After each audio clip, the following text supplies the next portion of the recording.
you were in charge of the Lakers, how would you handle this? If I was in charge of the Lakers, I would handle it like this. When LaVar goes low, the Lakers should go lower. the next time they get asked about, Luke Walton gets asked about LaVar, I'll be like, who? Why are you asking me about this clown? Why are you talking about this bozo? I don't know him. He has no significance in my life. Well, LaVar said, who cares what he said? I can give a crap what he said.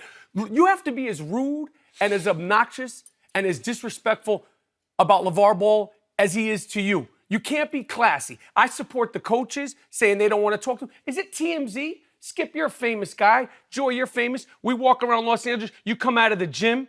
TMZ's out there. You treat them how you want to treat them. Like, I'm not talking, this is like gossip. Yeah. They're turning the NBA into gossip. And Steve Kerr made one of the biggest mistakes, and I love Steve Kerr. He said that LaVar Ball is like a Kardashian. He wishes he was a Kardashian. Mm-hmm. They make money off of what they say. They make money. He's not making money. He's getting F's from the Better Business Bureau. Listen, fame is a serious drug. Mm. You went nuts on it. Mm. Yeah, and right now, LaVar Ball is strung out on fame. Yeah, he's on those gray skies. Yeah. The Pusher Man got him all messed up on the fame. He doesn't know what to do with himself. I think it's obnoxious and disrespectful. And I think Luke Walton, Magic, and them, they need to step it up and be like, I don't care what this guy thinks. Don't invite him to any of the functions. And one of the things that I think is really sad and even pathetic is that I saw Kyle Kuzma the other day get asked about this situation. Yeah. And essentially, he's having to take sides against his friend/teammate's father. Yep, he is. He's like, it's white noise. I don't care what he says. It's no deserve. Talking about a guy's father. And everybody keeps playing into it. I would just be like, I don't care what this bozo has to say. Who is this dude? Where did he come from? What did LaVar Ball do before last March? What's his background? Why is anything he has to say of any relevance at all? By the way, quick point of order. Are you saying you stiff TMZ outside restaurants in Los Angeles? If I need to. You do? It depends on what kind of. Why should I give them the free? I'm not here for free.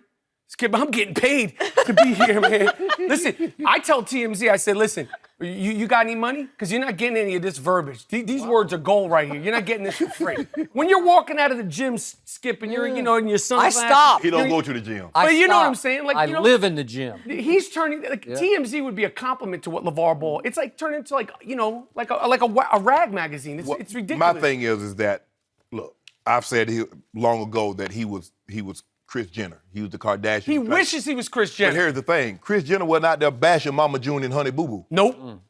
You can do your thing. Do your thing. If that's what you want to do, you want to promote you, go ahead and promote you.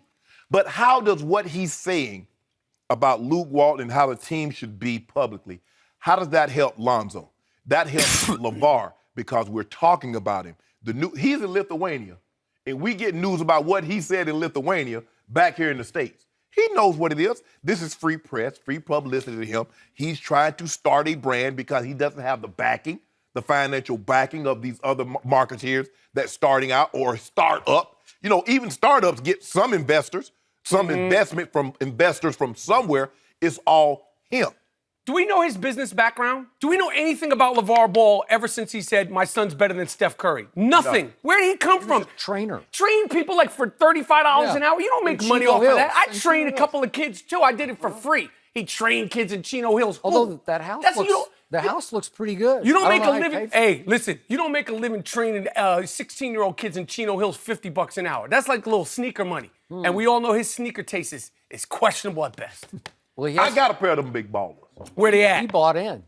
I bought in. And you said you were at a podiatrist getting your feet fixed since you started wearing them. No, I didn't say that. Those are Barney Rubbles. But they did say that there's some merchandisers that are suing him because they haven't been compensated for the product that they... Yep.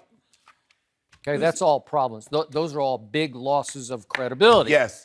But Michael Rapaport, the reason the Lakers are forced to pay attention to what LaVar Ball says is because he is, whether you like it or not, the father of the number 2 overall pick selected by Magic Johnson, right? Yeah. Yes. So you can't help but deal with father who's very close with son, who looks up to father, and you can't help but think that what father says is coming from son. Exactly. Right? And okay? so that's a problem. I agree. So when he's saying they don't want to play for Luke and the kids don't like, where's he getting it from? He's getting it from Lonzo. So is Lonzo a snitch? So then you're putting your son in a bad situation. Okay. So you're dry snitching on Lonzo. It's like, how does this help? And everybody's, he's such a great father. Like, the kid is freaked out. You could see it in his face. Like, he doesn't want to. He's a little overwhelmed. I agree. And like, everybody's like, oh, he's a great father.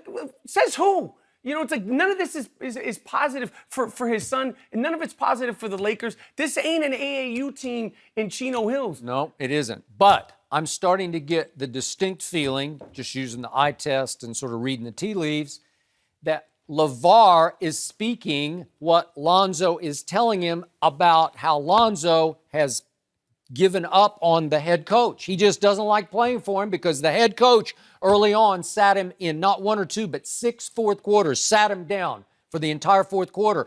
And early on, it became clear that Luke's substitution pattern was, I think I'm going to go to Jordan Clarkson about better. 6 minutes into the first quarter.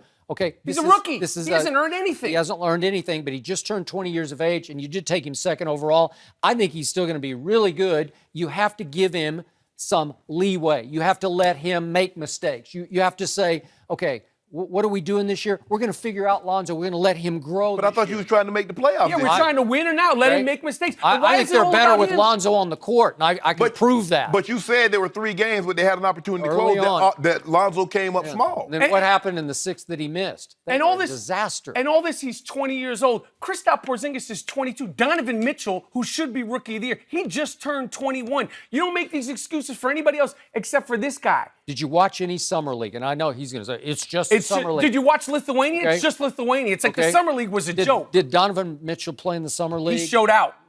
Did he? Yes, he did. Yeah, okay. Did all those kids that got drafted who all look like they're all going to be really good, all of them, Dennis Smith Jr., did they all play in the Summer League? Yes, they all look like NBA All-Stars. Jason Tatum, did It's they a all joke. play? Okay, who was the MVP of the Summer League? It's not a joke. It's not a joke. He's playing against all those other kids, and he was different.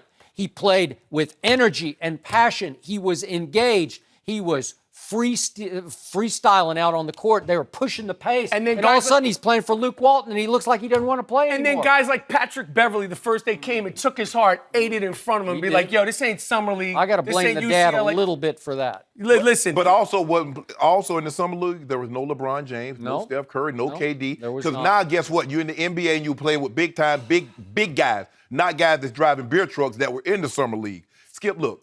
If you took Ball off the back of his jersey and you didn't know nothing, take anybody that doesn't know anything about sports, and you just put him out there and watch him play, you tell me somebody's going to say that's a transcendent figure. He's not transcendent. Wait, transcendent father. Wait, who's leading the Lakers in rebounding? That's the Lakers. They're the worst team in the NBA. Leading them in assists, obviously. Who's the number 1 defensive rated player on the Lakers? Skip. It's Lonzo Ball. Skip. Who had 5 more steals last night? Lonzo Ball. It's the Lakers. You're looking for the obvious. Can he score or not? It's all about. He's supposed to be transcendent. But as far as this overall thing with these guards, and this is not a Lonzo Ball thing, these are all these guards with these padded rebound things.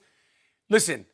It's not like Lonzo Ball is some great rebounder. James Harden is a great rebounder. The way the NBA is now, where the big men are lurking around the three-point, it's not like Lonzo Ball's down there boxing out like he's Moses Malone or he's Dennis Rodman. No, he's 6'7", and he gets the rebounds and they go, but there's so many guards. So, like, as far as his rebounding thing, that's across the board with these guards with these triple doubles. I think that's a little misconstrued. Misleading. Yeah, misleading. I got confused because I'm looking at his bright suit. No, it blinds me. Yeah, misconstrued. Yeah. Okay. We don't fact check around here, though. We don't fact check here. Around here. But if you look at his numbers compared to the other top 5 picks, they're almost the same. But he's supposed to be unbeevable. Yeah. He's unbelievable. We're just looking at him differently because of LaVar. He don't play any defense. He does. The pass. Look at his rating. Being a good defender and getting steals are 2 different things. The great Allen Iverson led the league in steals. Doesn't mean he was some lockdown defender. He wasn't Bruce easily Bowen. amused. You got to see the points and the shots, right? He ain't Allen Robertson. Huh? He ain't Allen Robertson. He's an on-ball defender. So is Jason Tatum. So is Donovan Mitchell. So is Ben Simmons. At him more. We are looking at him in a close. Blame his father. He don't get no sympathy. You're getting paid to be in the NBA. You're 20. You're a professional. And neither do the Lakers because he came as advertised. This ain't no sweatshop. You're getting paid good. You don't get no passes here. It's the NBA. No. Thanks for watching. Subscribe here to get the latest from the show. And be sure to check out more of the best clips from Undisputed or go watch a few segments from our other shows on FS1.